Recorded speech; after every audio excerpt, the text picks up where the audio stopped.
मैया योजना की राशि छठ और इससे पहले मुख्यमंत्री ने घोषणा किया है कि भाई पहुंच जाएगा खाते में। कई महिलाओं को मिल नहीं रहा। दूसरी बात है कि भाई उसका श्रेय तो कह रहे हैं कि भाई चंपई सोरेन जी ने शुरुआत किया था और उसका फायदा आप लोग उठा रही हैं।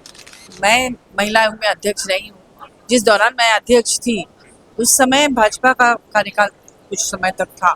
उस समय मानव तस्करी की घटना, महिलाओं की तस्करी की घटना चरम पर थी। कोई भी योजना बनाने में टाइम लगता है। योजनाएं बनाई गई और उसके बाद उस समय दुर्भाग्य से उनको ईडी ने बिना किसी सबूत के 5 महीने तक जेल में रखा।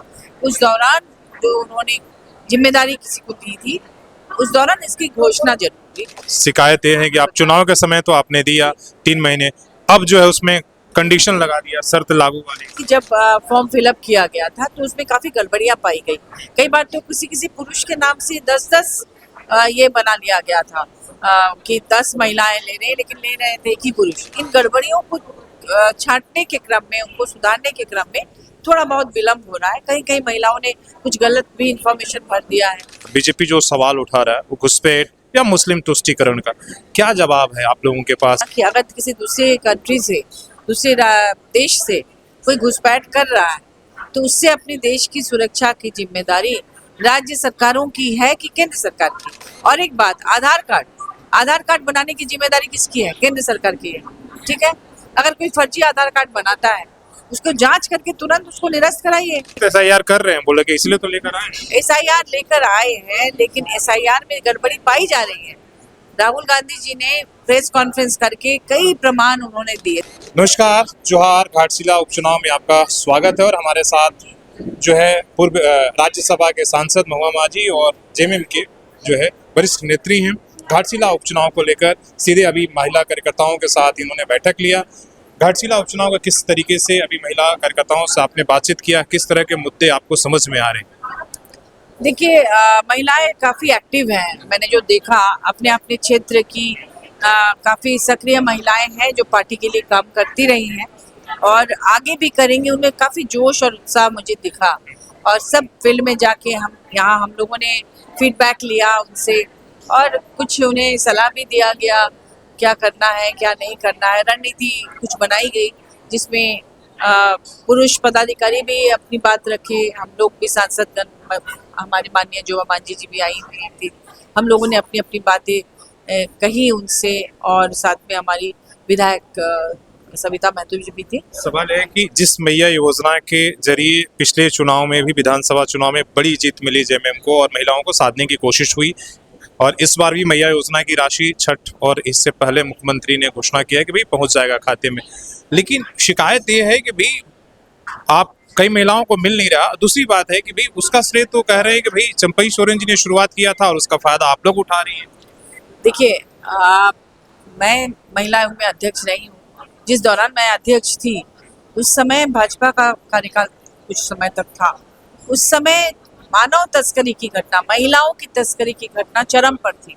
दलाल आते थे, लड़कियों को नौकरी का झांसा देकर दूसरे राज्यों में ले जाते थे। गरीबी की वजह से, बेरोजगारी की वजह से ले जाते थे और उनको बेचते थे, उनका शोषण करते थे। माननीय मुख्यमंत्री हेमंत सोरेन जी ने आते ही उन्होंने सोचा कि कैसे हम उनको वापस लाएं। उनको तरह तरह की योजनाओं से उन्होंने जोड़ा, सारी योजनाएं उन्होंने तैयार की। घोषणा के समय से दुर्भाग्य, चूंकि वहाँ उसके पहले इलेक्शन भी था और कोई भी योजना बनाने में टाइम लगता है। योजनाएं बनाई गई और उसके बाद उस समय दुर्भाग्य से उनको ईडी ने बिना किसी सबूत के 5 महीने तक जेल में रखा।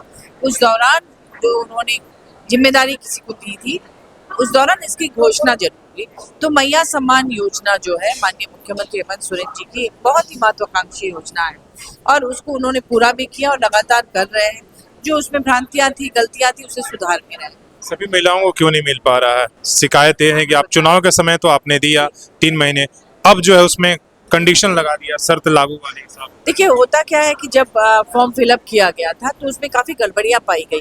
कई बार तो किसी पुरुष के नाम से 10-10 ये बना लिया गया था कि 10 महिलाएं ले रहे हैं, लेकिन ले रहे थे एक ही पुरुष। इस तरह की गड़बड़ियां बाद में धीरे धीरे पता चली, क्योंकि सरकार की जो अधिकारीगण है वही लोग काम करते हैं। तो उनको जब भ्रांतियां मिली, कोई बिहार का निवासी है वो उसने यहाँ कर दिया, कोई यूपी का निवासी है, इन गड़बड़ियों को छांटने के क्रम में, उनको सुधारने के क्रम में थोड़ा बहुत विलम्ब हो रहा है। कहीं कहीं महिलाओं ने कुछ गलत भी इंफॉर्मेशन भर दिया है, कई अनपढ़ महिलाएं होती हैं, उनको पता नहीं होता है, तो कुछ गलत चीज़ें आ गई, इसकी वजह से किसी किसी को नहीं मिल रहा है। लेकिन मुझे पूरा विश्वास है कि जो जेन्युइनली उसमें आते हैं, उस क्राइटेरिया में आते हैं और फॉर्म फिलअप करते हैं, उन्हें मैया सम्मान मिलेगा ही मिलेगा।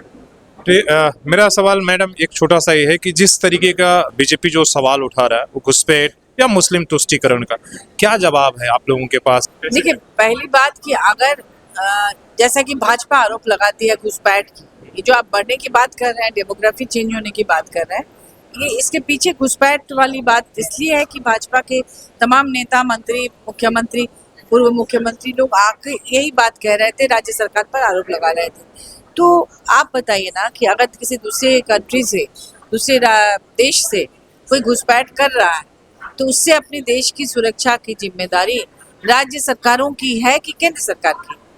केंद्र सरकार नाकामयाब है कि उनके बॉर्डर सिक्योरिटी फोर्सेस अपना काम सही ढंग से नहीं कर पा रहे हैं कि घुसपैठ अगर हो रहा है तो क्यों हो रहा है, कैसे हो रहा है, ये जांच का विषय है और इसे केंद्र सरकार को करना है। और एक बात, आधार कार्ड बनाने की जिम्मेदारी किसकी है? केंद्र सरकार की है, ठीक है। अगर कोई फर्जी आधार कार्ड बनाता है, उसको जांच करके तुरंत उसको निरस्त कराइए। आपके तो इतने कार्यकर्ता है जमीनी स्तर पर, हर जगह आपके प्रतिनिधि हैं, तो जितने कई लोकसभा के हैं, कोई विधानसभा के हैं, वो घर घर जाए, वोटर कार्ड मांगे और वोटर कार्ड लेके जांच करे कि भाई SIR कर रहे हैं, बोले कि इसलिए तो लेकर आए हैं। SIR लेकर आए हैं, लेकिन SIR में गड़बड़ी पाई जा रही है। राहुल गांधी जी ने प्रेस कॉन्फ्रेंस करके कई प्रमाण उन्होंने दिए, दो बार उन्होंने प्रेस कॉन्फ्रेंस किया।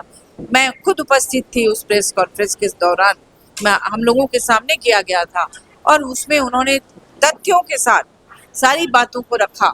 और उसमें जैसे मान लीजिए आपका फोन है, ठीक है, आप सो रहे हैं, सुबह 4 बजे आपके फोन से किसी और वोटर के 4 नंबर कट गए, ना आपको पता कि उसका वोट कटा, ना उनको पता कि आपके फोन से कटा, तो आप कौन है? कोई किसी को नहीं जानता। ऐसे लोगों को लाकर मीडिया के सामने राहुल गांधी जी ने प्रमाणित करके दिखाया। जांच का विषय है। हाँ।